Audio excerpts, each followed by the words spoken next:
En este video vamos a hablar de uno de los seres más nefastos de la historia de la humanidad. Alguien que mató a cientos de personas totalmente inocentes e inofensivas, entre ellos niños. Alguien que torturó de las maneras más horribles y que, según quienes lo han conocido, disfrutaba del dolor ajeno. Alguien que era sumamente inteligente, que durante su etapa de estudios recibió las más altas condecoraciones que un estudiante podría conseguir. Y que luego fue tan inteligente como para escapar y ser un prófugo de la justicia durante más de 30 años y morir libre, nadando tranquilo en una playa de Brasil a pesar de haber cometido semejante aberración de crímenes. Te pedimos que te quedes viendo este video hasta el final porque vamos a hablar de la película Guacolda, la cual relata el exilio en Bariloche, Argentina, de nada más ni nada menos que Josef Mengele, el ángel de la muerte de la Alemania nazi.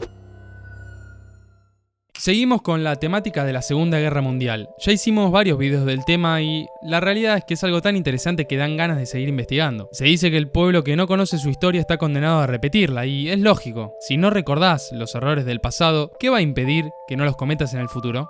Josef Mengele nació el 16 de marzo de 1911 en Günzburgo. Sus padres eran empresarios, eran una familia pudiente. Josef se destacó rápidamente en su carrera estudiantil, además era buen deportista. En 1930 empezó a estudiar medicina y filosofía en Múnich. Y un año después se unió a los Cascos de Acero, organización paramilitar que años después se anexaría a las fuerzas nazis. En 1935 se doctoró en antropología y 2 años después, tras estudiar biología hereditaria e higiene racial, trabajó como asistente de Ottmar Freiherr von Bergschwer. Trabajando con Ottmar, Josef obtuvo grandes distinciones y un doctorado en medicina en 1938. Von Bergschwer recomendó encarecidamente a Josef, elogiando la capacidad que tenía para explicar de manera sencilla conceptos complicados. En 1939 se casó con Irene y tuvo a Rolf, su único hijo, en 1944.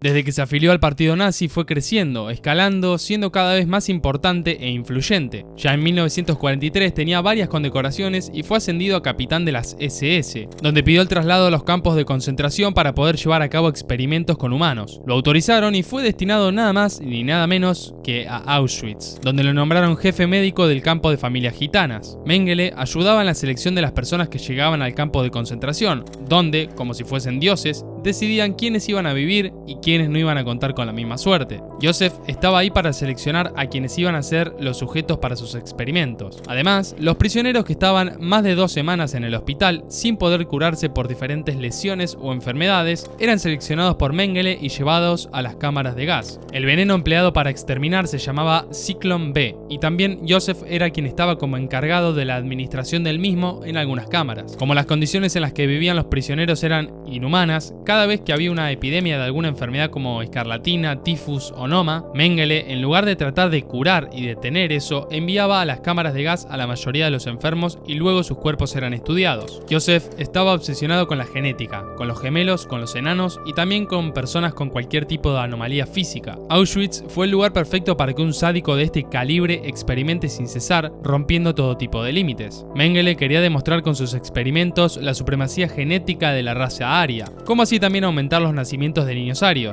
haciendo énfasis en aquellos genes que, según él, eran los mejores. Mengele, según quienes estuvieron cerca de él como ayudantes judíos o prisioneros que luego pudieron sobrevivir, era un tipo sin empatía, sádico al extremo y antisemita al máximo, totalmente convencido de que los judíos eran una raza inferior, peligrosa, a la cual había que exterminar. Los presos experimentales de Mengele tenían mejores condiciones que las demás personas en los campos de concentración, por lo menos mientras estaban siendo sometidos a los experimentos. El número de víctimas de Mengele es realmente incalculable. Los mataba con golpes, disparos, enviándolos a las cámaras de gas y lógicamente con sus duros experimentos, los cuales en breve vamos a detallar. Mengele, al igual que vimos en la película Guacolda, utilizaba un gemelo como sujeto de pruebas y el otro como control, al cual generalmente no le hacía nada. Entre los experimentos que este sujeto llevaba a cabo, podemos mencionar amputaciones innecesarias de extremidades, inoculación de enfermedades fuertes, transfusiones de sangre entre un gemelo y otro, etc. Cuando un gemelo moría, Mengele mataba al otro para estudiarlos post-mortem.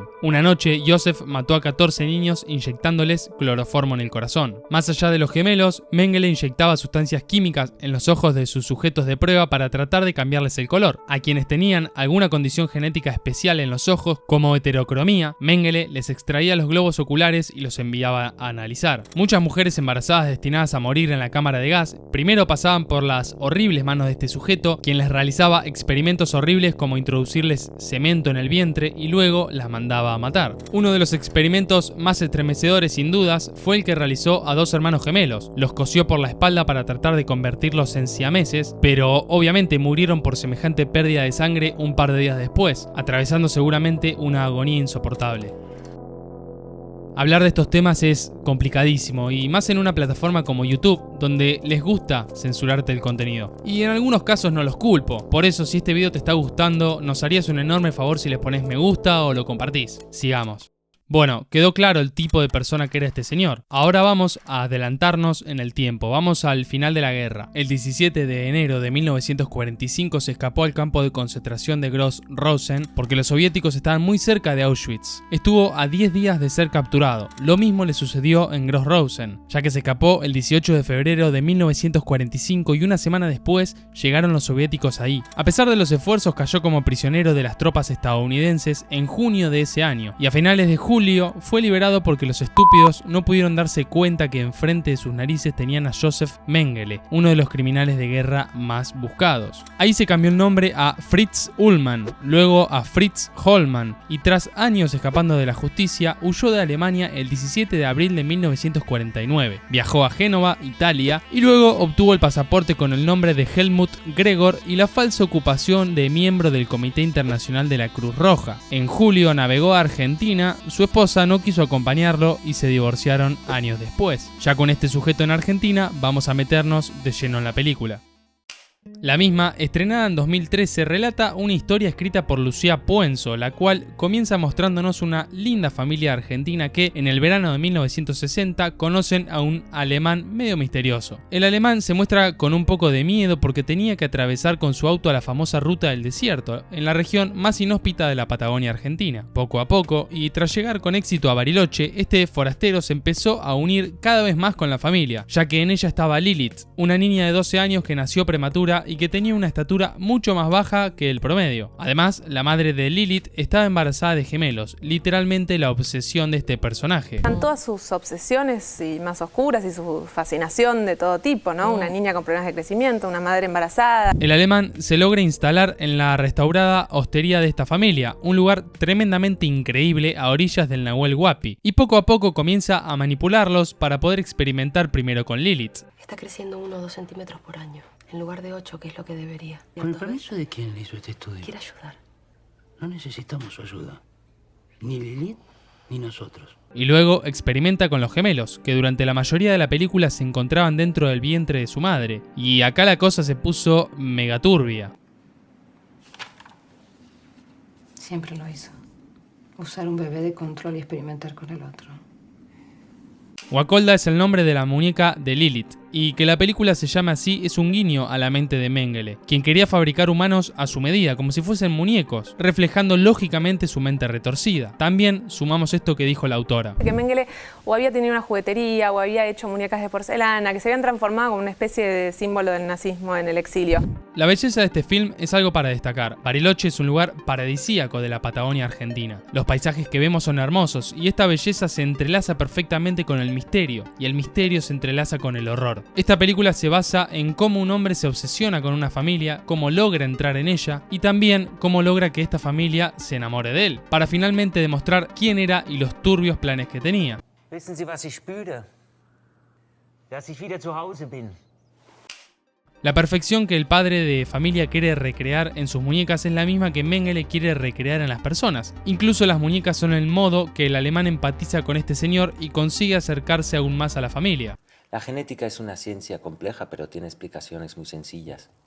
Si uno encuentra un patrón claro y hereditario, puede trabajar para mejorar la raza. Algo excelente en la película es que el alemán, interpretado magníficamente por Alex Brendemühl, no es ridiculizado ni es mostrado de manera exagerada como solemos ver en este tipo de personajes. Acá Mengele es alguien realmente extraño, misterioso, incluso seductor. Y nosotros vemos las películas desde los ojos de Lilith, desde los ojos de la inocencia, la curiosidad, el despertar sexual y la ingenuidad. El alemán es alguien que se ve que sabe mucho lo que hace, pero que en el fondo, muy en el fondo, esconde algo. Y eso que esconde claramente es mucho más duro de lo que imaginamos. Yo lo fui descubriendo desde la adolescencia, de no poder creer que este hombre vivió con este grado de impunidad en mi país y tuvo una empresa y aparecía en la guía telefónica con su nombre y que pudo moverse con tanta comodidad. También el otro lado de la moneda es importante verlo. Toda Latinoamérica acogió a este tipo de personas durante años y años y nadie realmente se puso las pilas para tomarse esto con seriedad y tratar de buscar la verdad detrás de estas personas que eran tan misteriosas, que venían directo de la Alemania nazi y que se les notaba que escondían más que un secreto. Obviamente acá entran en juego muchos factores y hay que estar en ese momento y en ese lugar como para tratar de encontrar las respuestas de esta actitud esquiva de la población. Podemos mencionar también a los políticos de los países que permitían estas cosas. Estamos hablando que había grandes organizaciones de criminales buscados en todo el mundo establecidas, que incluso hacían fiestas y tenían grandes planes de volver al poder. Definitivamente todo esto no se dio porque sí, sino porque estos países les dieron las condiciones idóneas para poder desarrollar esas actividades mientras los protegían del resto del mundo. Turbio o no.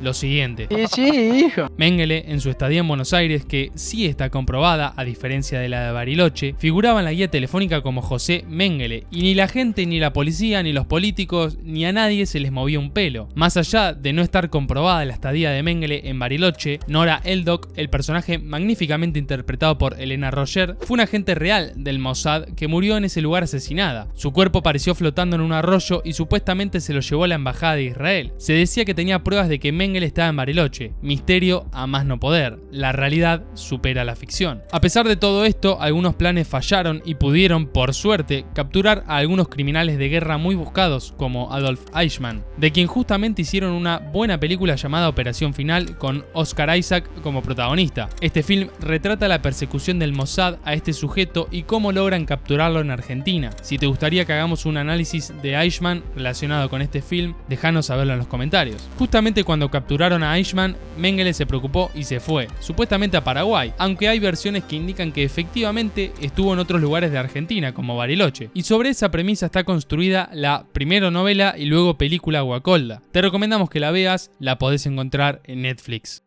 En el video que hablamos sobre Hitler, mencionamos que íbamos a poner la mejor historia sobre nazis en Latinoamérica que nos dejen en la caja de comentarios. Y tengo que decir que hubo varias excelentes, como las siguientes. Mi vieja fue maestra rural en un pueblo del interior de Tucumán y entre sus alumnos había un tal Dito Clemen que resultó ser hijo de Adolf Eichmann, que estaba escondido en esa zona por aquellos años antes de mudarse a Buenos Aires. Solía verlo sentado en su casa. Mi abuelo mecánico vivía o vive en Bellavista, provincia de Buenos Aires, y un día le arregló el auto al que era la mano de derecha de Goebbels, Wilfred von Oben. Lo curioso es que me dijo que el hombre hablaba súper bien y era muy correcto. Hay una nota de Infobae de ese tipo, lo pueden chequear ahí. Mi abuelo conoció a un alto mando que estaba refugiado en el norte de Argentina. El hombre murió de cirrosis. Bebía porque no podía superar la culpa de participar en experimentos en los campos de concentración. Se lo contó en sus momentos de borrachera.